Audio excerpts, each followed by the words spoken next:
التوابین لابن قدامہ صفحہ 91 پر ایک واقعہ لکھا ہے۔ حضرت کعب احبار فرماتے ہیں کہ ایک شخص نے ایک عورت سے زنا کیا، نوجوان تھا۔ زنا کرنے کے بعد وہ نہر پر غسل کرنے کے لیے پانی میں اترا، آواز آئی تو وہ نہیں ہے، وہی نہیں ہے کہ جس نے کہا تھا کہ زنا نہیں کروں گا، دوبارہ زنا کر لیا۔ تو ہی نے نہیں وعدہ کیا تھا گناہ نہیں کروں گا، پھر گناہ کر لیا۔ دہل گئے،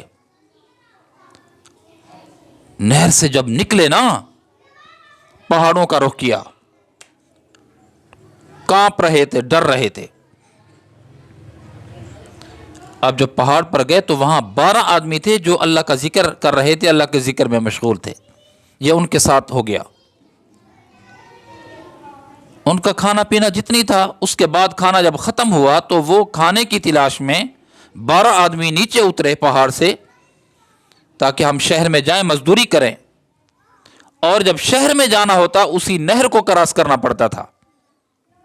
وہ وہاں سے اترے، جب نہر کے قریب آئے فرمایا میں نہر کے پاس نہیں جاتا، نہر کو کراس کرتا ہوں۔ انہوں نے کہا کیوں؟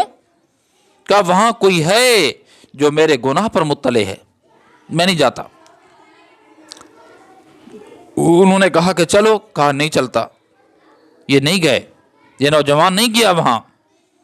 جب وہ 12 کے 12 افراد اللہ والے نہر پر پہنچے تو وہاں سے پھر آواز آئی۔ التوابین لابن قدامہ میں لکھا ہوا ہے کہ وہاں سے پھر آواز آئی، وہ کہاں ہے جو تمہارا 13واں بندہ ہے، وہ کہاں ہے؟ نوجوان کہا کہ وہ مارے شرم کے نہیں آیا۔ شرم کس چیز کا؟ وہ کہتا ہے کہ میں نے گناہ کیا، اس پہ وہاں کوئی ہے جو مطلع ہو چکا ہے۔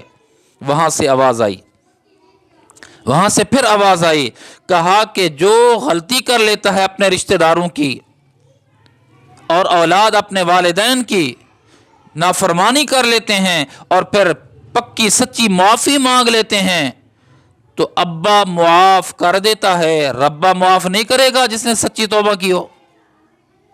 ہم نے اس کی بخشش کر دی ہے، ہم نے اس کو معاف کر دیا ہے۔ میرے دوستو، اللہ تو بڑا جلدی معاف کرنے والے ہیں۔ شرط کیا ہے؟ شرط یہ ہے کہ سچی توبہ کرنے والا ہو۔